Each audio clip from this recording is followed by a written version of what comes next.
രാജ്യത്തെ പ്രമുഖ വിമാന കമ്പനിയായ ഇൻഡിഗോ നേരിടുന്ന ഗുരുതരമായ സർവീസ് പ്രതിസന്ധിയിൽ കടുത്ത നടപടികളുമായി directorate general of civil aviation. പ്രതിസന്ധിക്ക് കാരണമായ സുരക്ഷ, പ്രവർത്തനപരമായ വീഴ്ചകൾക്ക് ഉത്തരവാദികളായ 4 ഫ്ലൈറ്റ് ഇൻഫർമേഷൻ ഓഫീസർമാരെ DGCA സ്ഥാനത്ത് നിന്ന് നീക്കം ചെയ്തു.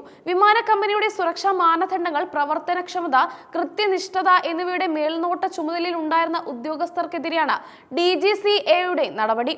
രാജ്യവ്യാപകമായി ഇൻഡിഗോ സർവീസുകൾ താറുമാറായതും വിമാനങ്ങൾ കൂട്ടത്തോടെ വൈകിയതും റദ്ദാക്കിയതും യാത്രക്കാർക്ക് കടുത്ത ദുരിതമാണ് സമ്മാനിച്ചത്. ഇതിന്റെ പശ്ചാത്തലത്തിലാണ് ഇൻഡിഗോയുടെ പ്രവർത്തനങ്ങളെ നിയന്ത്രിക്കുന്നതിൽ ഉദ്യോഗസ്ഥർക്ക് വന്ന വീഴ്ചകൾ DGCA അതീവ ഗൗരവത്തോടെ കാണുന്നത്. ഈ ഉദ്യോഗസ്ഥരുടെ ഭാഗത്തു നിന്ന് മനഃപൂർവ്വമായ അനാസ്ഥ ഉണ്ടായോ എന്നും DGCA പരിശോധിക്കുന്നുണ്ട്. പ്രതിസന്ധി രൂക്ഷമായതോടെ ഇൻഡിഗോ എയർലൈൻസിന്റെ CEO DGCA വീണ്ടും വിളിച്ചു വരുത്തി വിശദീകരണം തേടി. ഇൻഡിഗോ CEO പീറ്റർ എൽബേഴ്സ് 4-അംഗ സമിതിക്ക് മുന്നിൽ ഹാജരാകണമെന്നാണ് DGCA നിർദ്ദേശിച്ചിരിക്കുന്നത്. രാജ്യവ്യാപകമായി സർവീസുകൾ തടസ്സപ്പെട്ടതിന്റെ കാരണങ്ങൾ, യാത്രക്കാർക്കുണ്ടായ ബുദ്ധിമുട്ടുകൾ, പ്രശ്നം പരിഹരിക്കാൻ കമ്പനി സ്വീകരിച്ച നടപടികൾ തുടങ്ങിയ വിഷയങ്ങളിൽ CEOയുടെ വിശദമായ റിപ്പോർട്ട് തേടും.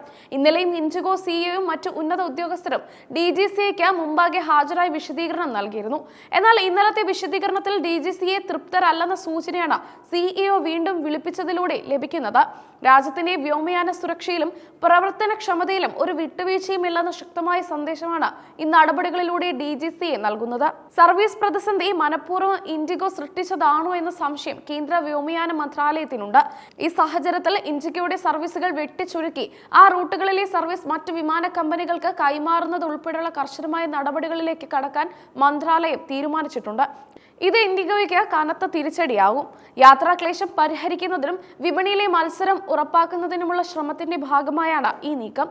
അതേസമയം വിമാനയാത്രാ നിരക്കുകൾ നിയന്ത്രിക്കാനും നിരീക്ഷിക്കാനും ഒരു പ്രത്യേക സംവിധാനം വേണമെന്ന് നിർദ്ദേശിക്കുന്ന ഒരു സുപ്രധാന പ്രമേയം ഇന്ന് ലോക്സഭ പരിഗണിക്കാൻ സാധ്യതയുണ്ട്. വടകര MP ഷാഫി പറമ്പിലിന്റെ സ്വകാര്യ പ്രമേയമാണ് സഭയുടെ ഇന്നത്തെ അജണ്ടയിൽ ഉൾപ്പെടുത്തിയിരിക്കുന്നത്. ഉത്സവ സീസണുകളിലും പ്രത്യേക സാഹചര്യങ്ങളിലും വിമാന ടിക്കറ്റ് നിരക്കുകൾ അനിയന്ത്രിതമായി ഉയരുന്നത് സാധാരണക്കാർക്ക് വലിയ ബുദ്ധിമുട്ടുണ്ടാക്കുന്ന പശ്ചാത്തലത്തിലാണ് ഈ പ്രമേയം വരുന്നത്. ഉയർന്ന വിമാന നിരക്കുകൾ നിയന്ത്രിക്കുന്നതിനായി ഒരു അർദ്ധ ജുഡീഷ്യൽ സംവിധാനം സ്ഥാപിക്കണമെന്നും ഈ പ്രമേയം നിർദ്ദേശിക്കുന്നു. സാധാരണക്കാർക്ക് താങ്ങാൻ കഴിയുന്ന തരത്തിൽ വിമാന നിരക്കുകൾ നിലനിർത്തുന്നതിനും വിമാന കമ്പനികളുടെ ചൂഷണം തടയുന്നതിനും ഈ സംവിധാനം സഹായിക്കുമെന്നാണ് പ്രതീക്ഷിക്കുന്നത്. വിമാന നിരക്ക് നിയന്ത്രണ വിഷയത്തിൽ സർക്കാരിന്റെ നിലപാട് എന്തായിരിക്കുമെന്നത് ലോക്സഭയിലെ ചർച്ചയിൽ വ്യക്തമാകും.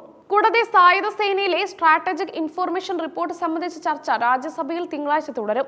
ഈ വിഷയങ്ങൾ ഇരു സഭകളുടെയും ശ്രദ്ധയിൽ വരുന്നതോടെ നിലവിലെ വ്യോമയാന പ്രതിസന്ധിക്ക് പുറമെ പൊതുജനാരോഗ്യ, പ്രതിരോധ വിഷയങ്ങൾക്കും പാർലമെന്റിൽ പ്രാധാന്യം ലഭിക്കും. ഇൻഡിഗോ പ്രതിസന്ധിയിൽ DGCAയുടെ ശക്തമായ ഇടപെടൽ വിമാന കമ്പനികൾക്ക് കൃത്യമായ മുന്നറിയിപ്പാണ് നൽകുന്നത്. യാത്രക്കാരുടെ സുരക്ഷയിലും സമയനിഷ്ഠയിലും വീഴ്ച വരുത്തുന്നവർക്കെതിരെ കർശന നടപടി ഉണ്ടാകുമെന്ന സൂചനയാണ് DGCA നൽകുന്നത്. സർവീസുകൾ വെട്ടിച്ചുരുക്കി മറ്റ് കമ്പനികൾക്ക് കൈമാറാനുള്ള നീക്കം ഇൻഡിഗോയുടെ വിപണി സാധ്യതകളെ കാര്യമായി ബാധിക്കും. വിമാന കമ്പനികളുടെ പ്രവർത്തനങ്ങളിൽ കേന്ദ്ര സർക്കാർ നേരിട്ട് ഇടപെടാൻ ഒരുങ്ങുന്നതിന്റെ സൂചനയാണിത്. ഈ വിഷയത്തിൽ കൂടുതൽ അന്വേഷണങ്ങൾ നടക്കുമെന്നും വരും ദിവസങ്ങളിൽ കൂടുതൽ ഉദ്യോഗസ്ഥർക്കെതിരെ നടപടി ഉണ്ടാകാനുള്ള സാധ്യതയുണ്ടെന്നും റിപ്പോർട്ടുകൾ സൂചിപ്പിക്കുന്നു.